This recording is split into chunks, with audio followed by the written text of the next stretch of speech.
स्वस्थ जीवन में सुखी रहने के 3 सरलतम मार्ग हैं। पहला अष्टांग योग, दूसरा चिंत्र रत्न और तीसरा अष्टांगिक मार्ग। चौथा कोई मार्ग नहीं है। सभी मार्ग इन 3 से ही उत्पन्न होते हैं। बौद्ध धर्म मानता है कि यदि आप अभ्यास और जागृति के प्रति समर्पित नहीं हैं, तो कहीं भी पहुंच नहीं सकते हैं। अष्टांगिक मार्ग सर्वश्रेष्ठ इसलिए है कि यह हर दृष्टि से जीवन को शांतिपूर्ण और आनंदमय बनाता है। बुद्ध ने इस दुख निरोध प्रतिपद अष्टांगिक मार्ग को मध्यमा प्रतिपद या मध्यम मार्ग की संज्ञा दी है, अर्थात जीवन में संतुलन ही मध्यम मार्ग पर चलना है। वर्तमान जीवन में क्यों आवश्यक अष्टांगिक मार्ग? बौद्ध इसे काल चक्र कहते हैं, अर्थात समय का चक्र। समय और कर्म का अटूट संबंध है। कर्म का चक्र समय के साथ सदा घूमता रहता है। आज आपका जो व्यवहार है वह बीते कल से निकला हुआ है। कुछ लोग हैं जिनके साथ हर वक्त बुरा होता रहता है, तो इसके पीछे कार्य कारण की अनंत श्रृंखला है। दुख या रोग और सुख या सेहत सभी हमारे पिछले विचार और कर्म का परिणाम है। पुनर्जन्म का कारण पिछला जन्म है। पिछले जन्म के कर्म चक्र पर आधारित ये जन्म है। बौद्ध धर्म के इस कर्म चक्र का संबंध वैसा नहीं है जैसा कि माना जाता है कि हमारा भाग्य पिछले जन्म के कर्मों पर आधारित है, या जैसी कि आम धारणा है पिछले जन्मों के पाप के कारण ये भुगतना पड़ रहा है। नहीं, कर्म चक्र का अर्थ प्रवृत्तियों की पुनरावृत्ति से और घटनाओं के दोहराव से है। बुरे घटनाक्रम से जीवन को धीरे धीरे अच्छे घटनाक्रम के चक्र पर ले जाना ही अष्टांगिक मार्ग है। समाधि प्राप्त करना हो या जीवन में सिर्फ सुख ही प्राप्त करना हो, तो कर्म के इस चक्र को समझना आवश्यक है। मान लो किसी व्यक्ति ने कोई अपराध किया है, तो उस अपराध की पुनरावृत्ति का वही समय होगा। आपके जीवन में जो दुख जिस समय घटित हुआ है, तो जाने उस समय को कि कहीं ठीक उसी समय वैसी ही परिस्थितियां तो निर्मित नहीं हो रही हैं। मन व शरीर हमेशा बाहरी घटनाओं से प्रतिक्रिया करते हैं, इसे समझें।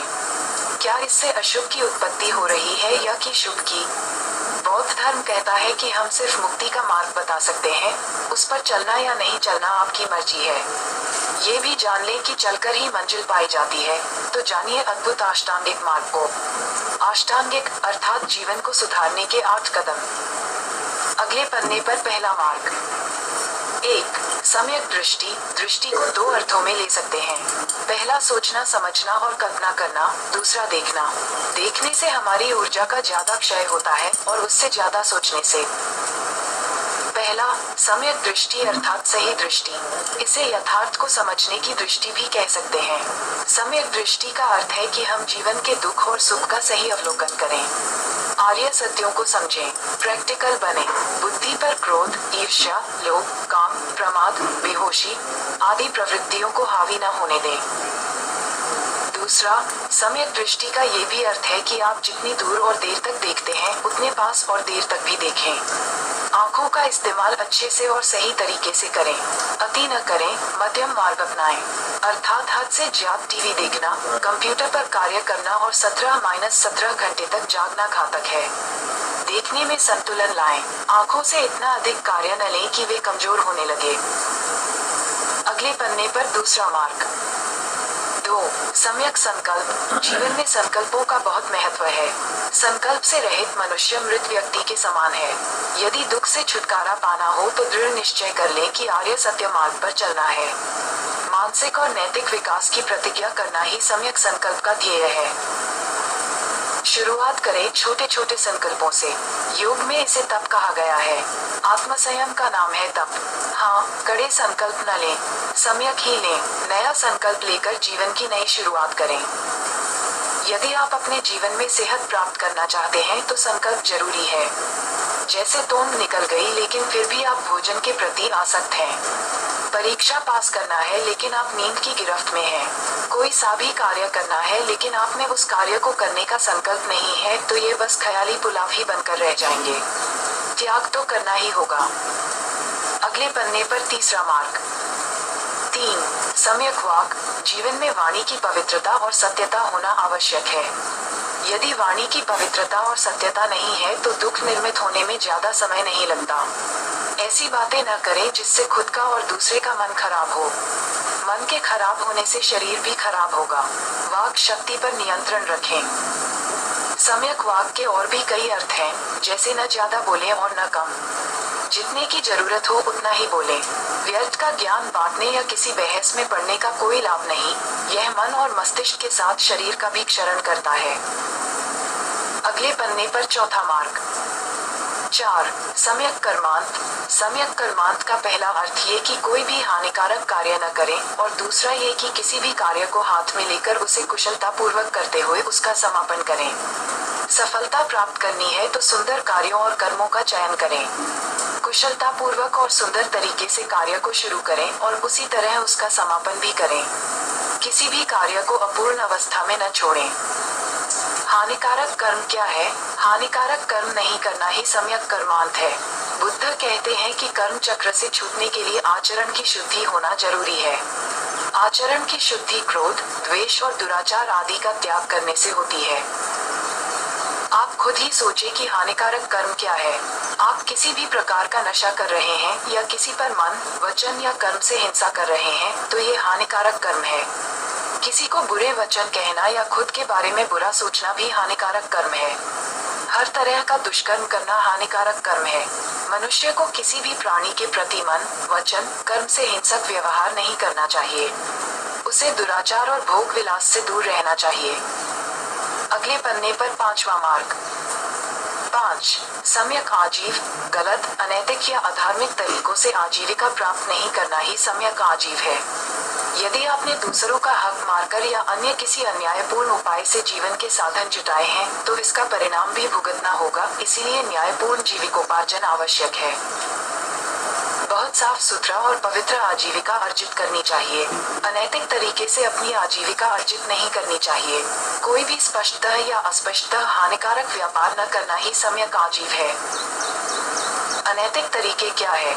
रिश्वत लेना, ब्याज लेना, अनैतिक कार्यों की दलाली, शराब व्यापार, जुआ, सट्टा, झूठ बोलकर कोई वस्तु बेचना, नकली खाद्य पदार्थ बेचना, झूठ बोलकर पैसा ऐंठना, ठगी आदि अनेक प्रकार के अनैतिक कार्य हैं।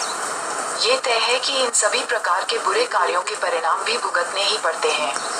पाप की कमाई दवाखाने, पागलखाने या जेलखाने में गई। अगले पन्ने पर छठा मार्ग 6. सम्यक व्यायाम। सम्यक व्यायाम के भी दो अर्थ हैं। पहला ये कि ऐसा प्रयत्न करें जिससे शुभ की उत्पत्ति और अशुभ का निरोध हो। जीवन में शुभ के लिए निरंतर प्रयास करते रहना चाहिए। दूसरा ये कि शारीरिक व्यायाम करना, लेकिन उतना ही जितने से शरीर स्वस्थ रहे। बॉडी बनाने वाला व्यायाम नहीं। शरीर सबसे महत्वपूर्ण है। शरीर है तो सब है। पहला सुख निरोगी काया। हालांकि मानव का संपूर्ण अस्तित्व सिर्फ उसके शरीर में सीमित नहीं होता। शरीर के अलावा उसके मानसिक और आध्यात्मिक पक्ष में भी निहित होता है। इसलिए मानसिक व्यायाम और आत्मिक व्यायाम भी करना जरूरी है। सकारात्मक विचारों और ध्यान से यह संभव होता है। अगले पन्ने पर सातवां मार्ग 7. सम्यक स्मृति। चित्त में एकाग्रता का भाव आता है शारीरिक तथा मानसिक भोग विलास की वस्तुओं से स्वयं को दूर रखने से। ये संभव होता है उपरोक्त बताए गए मार्ग से। एकाग्रता से विचार और भावनाएं स्थिर होकर शुद्ध बनी रहती हैं। इस शुद्धता को ही सम्यक स्मृति कहते हैं। सम्यक स्मृति का अर्थ वस्तुओं के वास्तविक रूप के संबंध में जागरूक रहना है। व्यक्ति अज्ञानतावश इस शरीर, मन, बुद्धि आदि को ही सब कुछ समझता रहता है। वह इसे स्थायी समझता है जबकि यह नाशवान है। इसके नाशवान होने की कल्पना से ही वह दुखी हो जाता है। दुख को छोड़कर सच्चे आत्मज्ञान ही अनुभूति होना ही सम्यक स्मृति है। सम्यक स्मृति का अर्थ ये भी है कि आप खुद ही खुद के हैं, कोई आपका नहीं है। सभी कुछ समय के लिए साथ हैं, चाहे वे आपके माता पिता हो या पत्नी, बेटा हो या मित्र। इसे गहराई से समझने वाले के मन में सम्यक स्मृति का विकास होता है। दूसरा ये कि इंद्रियों द्वारा कुछ देखने, कुछ सुनने या गंध लेने से मन कुछ स्तरों में विभाजित हो जाता है। मन का एक भाग विषय का रूप ले लेता है, अर्थात ये भोग की कल्पना करता है, और दूसरा भाग स्मृति बन जाता है। व्यक्ति इसके मायाजाल में फंस जाता है। सम्यक स्मृति इसका अर्थ यह है कि हमें कभी भी यह नहीं भूलना चाहिए कि सांसारिक जीवन क्षणिक और नाशवान है। अगले पन्ने पर आठवां मार्ग 8. सम्यक समाधि। उपरोक्त 7 मार्गों के अभ्यास से चित्त की एकाग्रता द्वारा निर्विकल्प प्रज्ञा की अनुभूति होती है। ये समाधि ही धर्म के समुद्र में लगाई गई छलांग है। सम्यक समाधि, मन का निरोध होना। प्रथमत, इसमें मनुष्य निर्विचार अवस्था में हो जाता है, फिर निर्भाव और अंत में निर्वाण। सम्यक समाधि का अर्थ ध्यान की वह अवस्था जिसमें मन की अस्थिरता, चंचलता शांत होती है तथा विचारों का भटकाव रुक जाता है। ऐसा संभव होता है आर्य सत्य और अष्टांगिक मार्ग का अनुसरण करने पर।